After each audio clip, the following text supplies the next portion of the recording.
dogmatic religion where we have to have certain things implemented in things and all that. That's the worst thing that you can actually do. Is where you must have order and you must have discipline, obviously. Alles moet in orde wees, alles moet reg wees, but if it doesn't have as dit nie 'n doel dien nie, as iets nie 'n doel dien nie, dan why must you do it?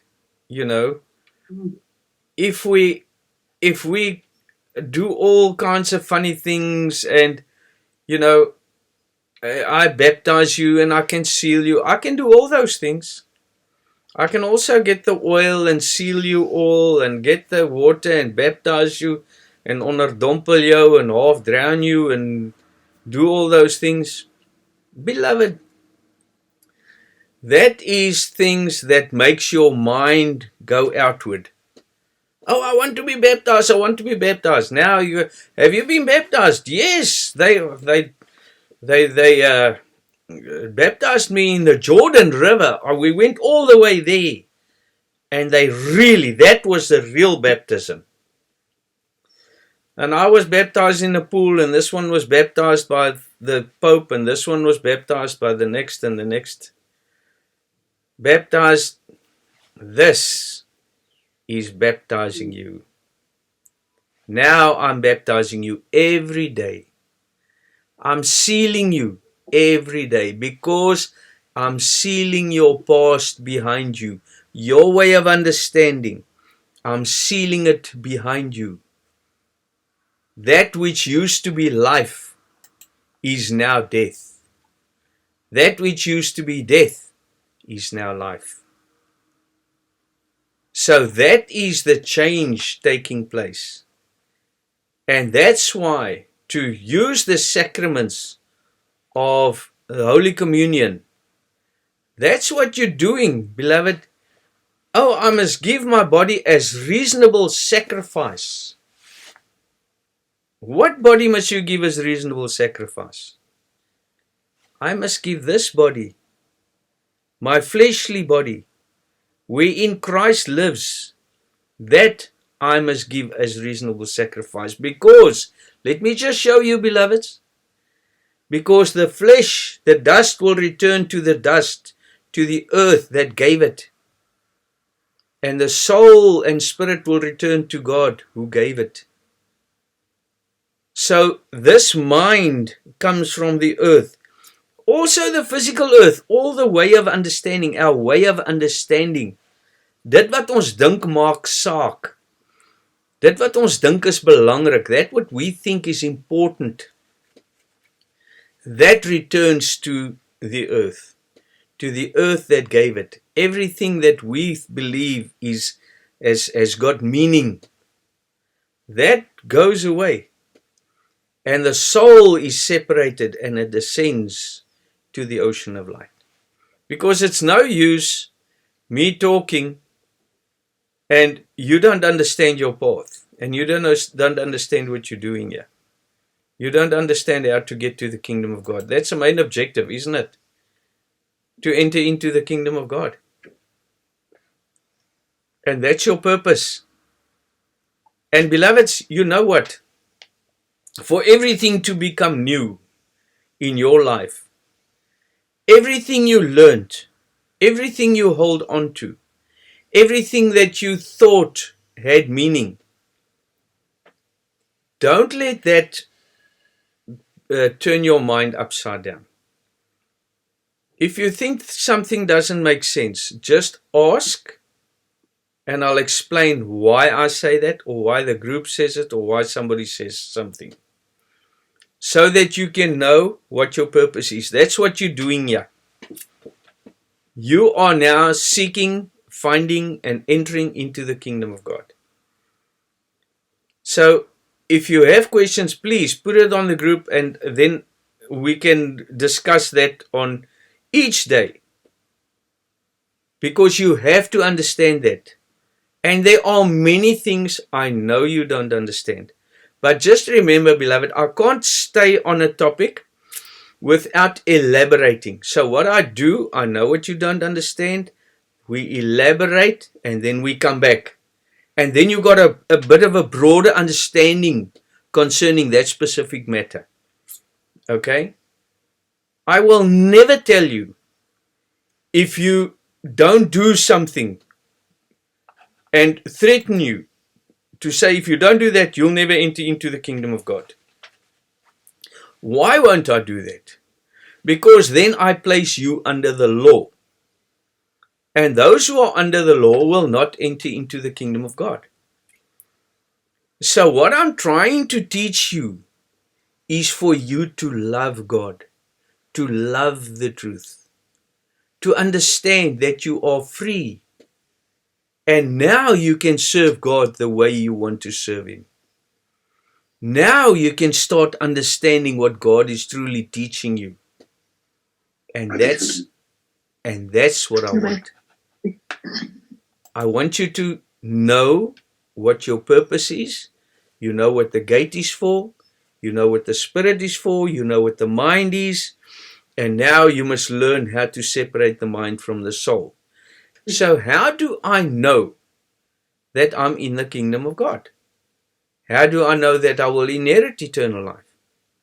Beloveds, he says in John 3, for he who God hath sent speaketh the words of God. You listen to that, beloved. For he who God hath sent speaketh the words of God. That's Jesus, isn't it? Because Jesus is Father. Me and my Father are one. The Father in me, I in you. How's Father in me? How's Father in you? When God lives within me, when the truth is within me, then God speaks through me and He places that truth within you. Now God is formed within you. Now you become Christ because Jesus is Emmanuel, God within me. See how simple it is, beloved? For God giveth not the spirit of measure unto him. The Father loveth the Son, and hath given all things into his hand. He that believeth on the Son hath everlasting life. Now that, beloved, must be one of the things that confuses people the most. If you believe in the Son, you have everlasting life. What am I believing in? Let's say we say Jesus is above sun, moon, and stars. Or let's say that there's a physical Jesus somewhere. How do I believe?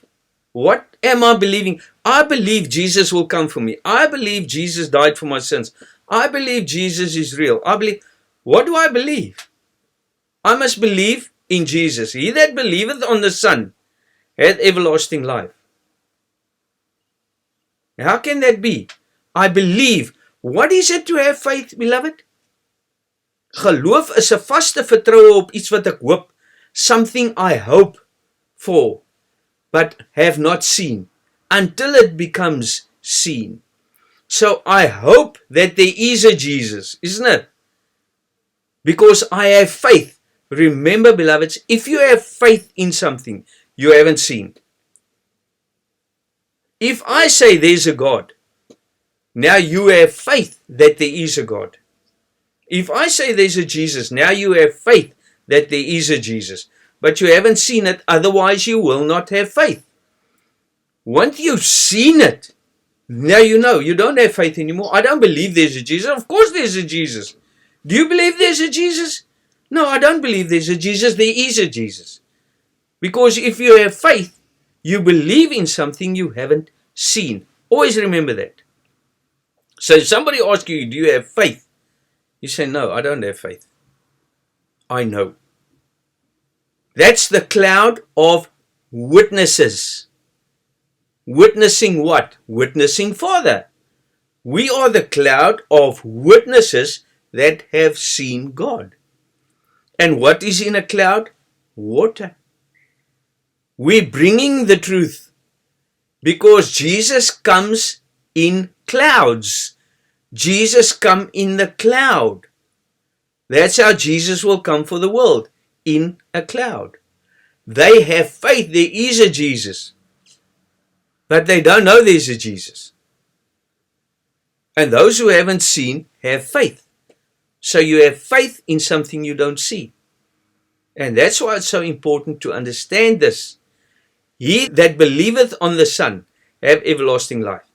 So if you believe in the Son, in other words, beloved, when God speaks to you, like the disciples as well, when Philip said to Jesus, he said, show us the Father. The same as Thomas in John 14. He said, show us the Father.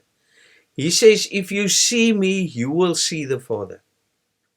When you see this truth, when you understand it, Jesus is the Son, the path which leads to God. There isn't a Son. You make out the path. You make out the Son. You make out the witnesses. You make out the cloud. In other words, you go to the people and you put them on this path by teaching them what God really is. You take them. Nobody comes to the Father but by the Son.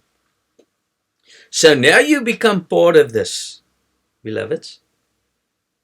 Now you become a part of it because you see, you know. Every day I understand more.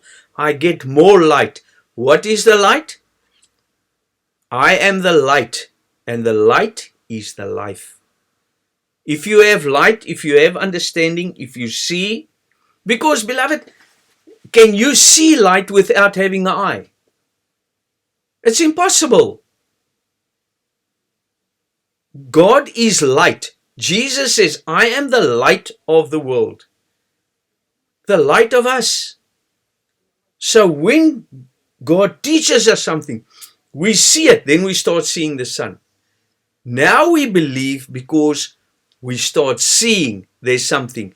And now we start walking on this path. We know. Listen now. Now you'll say, no, you're contradicting yourself. If I walk from Joburg to Cape Town, or I drive from Joburg to Cape Town, I travel from town to town to town to town. I'm on my way to Cape Town, but I'm not in Cape Town yet. I'm on the path that leads to Cape Town. Now, every town I pass on my way, I'm a bit closer to Cape Town. I know I'm on the path because I can see I'm on the path, but I don't know what Cape Town looks like yet. Can you see what I'm saying? I'm on the path that leads to God. I'm in the first heaven. Now I have to conquer more flesh. And that's what's so important to understand. I must realize I must die. I must realize I must become enlightened. I must realize that I must conquer my flesh. I must conquer my mind. Everything I love of this world. So now as you go, you believe. Now you know you're on the right path. But you believe there is a Cape Town. You understand what I'm saying? Because Jesus dies on the cross and then he ascends to a higher heaven. And then he ascends to a higher heaven. Every time you conquer more mind, you conquer more flesh, obviously you ascend into a higher level of God consciousness. Every town you pass on your way to Cape Town, you get closer to Cape Town. But you know, if I reach the second or third town on the path which leads to Cape Town, I can fetch others and bring them where I am. But I can't take them there yet. That's why Jesus said to Peter, where I go, you cannot come now. Because I'm ascending into a higher office. You can't come there now, Peter, but I'll come down, I'll come back and bring you where I am. In other words, now I will come and teach you what God teaches me in that heaven. I will come and teach you and uplift you to that heaven. You see? So that is why we must understand the concept. It's not just now we members on the body of Christ and we're all in the kingdom of God. Understand the concept, because when you say, okay, now I'm in the fourth grade or the fifth grade, I'm on my way to become a physician. Can I say I'm a physician in the fourth grade? No, you can't say you're a physician, but I know that I want to study to become a physician. So now I study, each year I study to ascend further and further and further. And I know the method of how to get there. I must study. I'm on the path which leads to God. I know the method of how to get to God. How do I get to God? Conquer flesh, because flesh and blood cannot enter into the next heaven. Flesh and blood cannot enter into the next heaven and next heaven and next. You see? The town, first town, second town, third town. First heaven, second heaven, third. Logical. But you have to understand that. And as I said before, beloveds, never think you're somewhere up there and you're not. Rather think you're not there and be there. Be childlike. My power is made perfect in weakness. Because he says, if you accept one of these children, you receive me.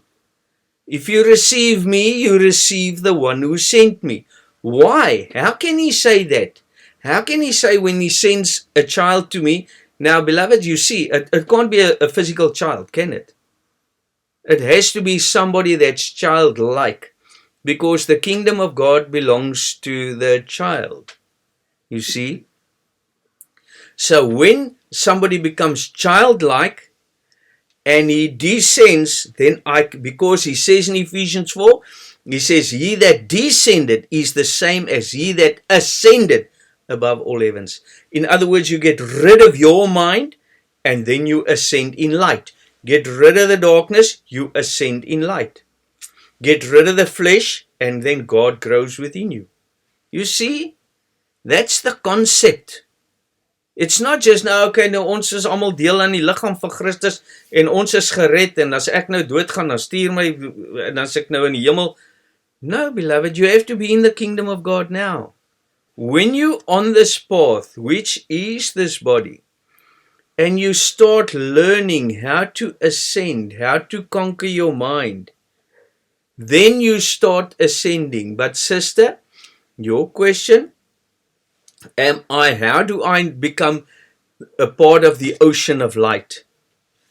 Sister, as long as there's flesh, you will not be a part of the ocean of light.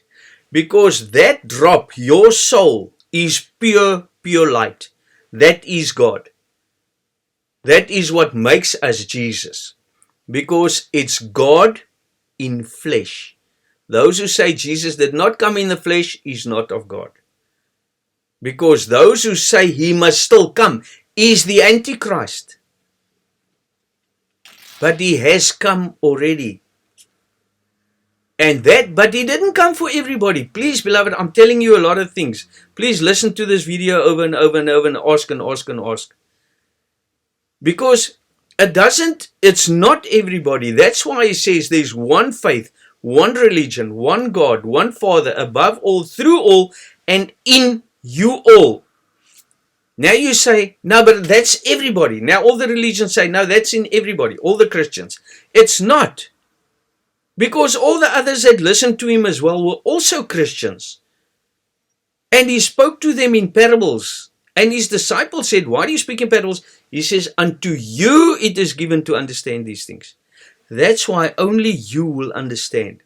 When I say God is in you all, I am saying this light that is in me is within you. You all, not all there, they don't understand. What do they believe is Jesus is physical and they believe this and they believe that? Nothing against them, please don't misunderstand me. But I'm talking to God, to the body. Now you'll say, how do you do that? David said, the Lord speaketh to my Lord. The Lord speaketh unto my Lord. The Lord within you speaketh unto the Lord within me. That's how Christ is magnified within us. So beloved, that pure light is imprisoned by the mind. Now, first of all, we're under the law. Adam is formed within us, or the Holy Spirit is formed within us. I don't want us to go back to the Old Testament. Now, the Holy Spirit is formed within us. That is Jesus Christ in a lower form. Because this Jesus Christ grows up, the truth grows up within me until it takes over this temple. Okay? Before Jesus started taking over the temple, his mother Mary, which is the mind, always controlled him. When he stayed behind, they went and fetched him. Come now, you must be here. Until he grew up and said, no, this is not my mother and my brothers. Those who do the will of my Father, they my mother and my brothers. You see, there's not a physical Mary, there's not a physical John, there's not a physical this and a physical that, physical Jesus. Jesus is within you. The mind is within you. Now, when Christ, that spirit and truth grows within you, it takes over the temple. No, I don't want Mary here anymore. No, not that you got anything against it, but you don't want mind. You want God. Now, beloved, listen to this. Now you think, okay, now I'm part of the ocean of light. No. Then Jesus didn't even go to the cross yet. You see?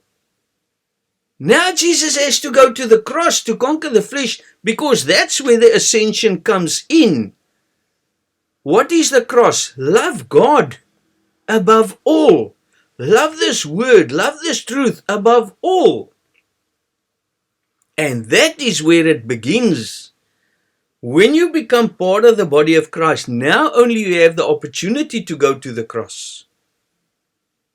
Because now you start loving death. The book of James, the banned book of James, he says, if you don't love death, you will not inherit the kingdom of God. Why? Because I want to overcome the mind. It's just hell in this place. Everything is just problems. Everything I go back into my old way of understanding, I just end up in trouble. And everything's just confusing. I want to be who I am. And that is who you are, is soul. And that, beloveds, is pure light. That is God. The spirit will return to God who gave it. Now, the flesh is on that, imprisoning that soul, the darkness. Jesus Christ is flesh, God in flesh. So the flesh goes to the cross. Now, there's many ways of saying it, how you overcome the flesh, because people break you down or they persecute you and how you overcome the flesh. But we don't actually. We're further than that. We persecute ourselves because we see, I want to overcome this. What people say about us or do, we don't even worry about that. Because my fight is within my own kingdom. I want God to control in this temple. And for me to do that, to overcome, is to overcome my own mind. Doesn't that make sense, beloveds? I have to overcome my own mind because my mind is flesh. It's from the earth. It has to return to the earth. Not this. This, the temple, because Jesus doesn't live in this. He doesn't even live in temples made by hands. What hands? Now we say a building. No. If this temple is made by hands, by human way of understanding, we must believe this and you must believe that. It's made by man's hands. But that which is made of God, that is where He lives within. Love, light, all the pure words of God. That is not made by hands. That is made by God. Now that soul, when that mind starts realizing, I am actually a burden to myself. I am my own worst enemy. Because, beloved, you can bulldust yourself. Oh no, but I can just do this and I can just a little bit of this and it's not too bad. It's all right. You can do that. But that's going to magnify Lucifer in you again. Because as I told you yesterday, Christ must be magnified in my body. Not this body. This body in my temple. Christ must, that will to serve Father. Love God above all. Beloveds, I said it a few services already. To love God above all. Can you imagine that? You love God above your flesh, above your own life, above your children, above your husband or wife or work or money or anything. The brain can't fathom that yet for some of us. It's too big. No, but I won't have a life. Of course, you don't have a life. You're dead. That's the problem. You have to become alive, because that is what's killing you. That's what's keeping you in the darkness, is your mind. You see, so to love God, and that's what the Bible says, beloveds, and I can vouch for that. If you don't love God above everything, how are you going to get there? Because now I love this a little bit, and I love that a little bit. Now I give this attention, and I give that attention. Now he says God doesn't live in a divided home. Oh my goodness. Father, don't be so unfair. What life will we have? Again, you don't have a life. You're dead. I want to give you life. You see? You are dead. I want to give you life. And how do you raise from the dead? With Christ. What is Christ? The path which leads to God. That will help you raise from the dead. That will help you raise from your physical way of understanding to a spiritual way of understanding, because you raise with God, with Christ. And that is what gives you life. I am the way, the truth, and life. And he says in John 1, and the light was the life of men, and the life was light of men. So to have light is to have life. Now I can start living. What is that light? Jesus Christ is that light. What is Jesus Christ? The path of dying. Do you understand that, my beloveds? The path of conquering the flesh and setting the soul free to return to the ocean of light. That's who you are. So that's why it's so important not to just read the Bible as a storybook, beloveds. These are things we have to understand perfectly. So what we'll do, beloveds, we will continue with this tomorrow. This path which leads to God, this Christ, how the soul is set free, what really happens and how is it truly accomplished. So we'll look at that tomorrow, beloveds. We'll continue tomorrow. Thank you very much, and God bless you.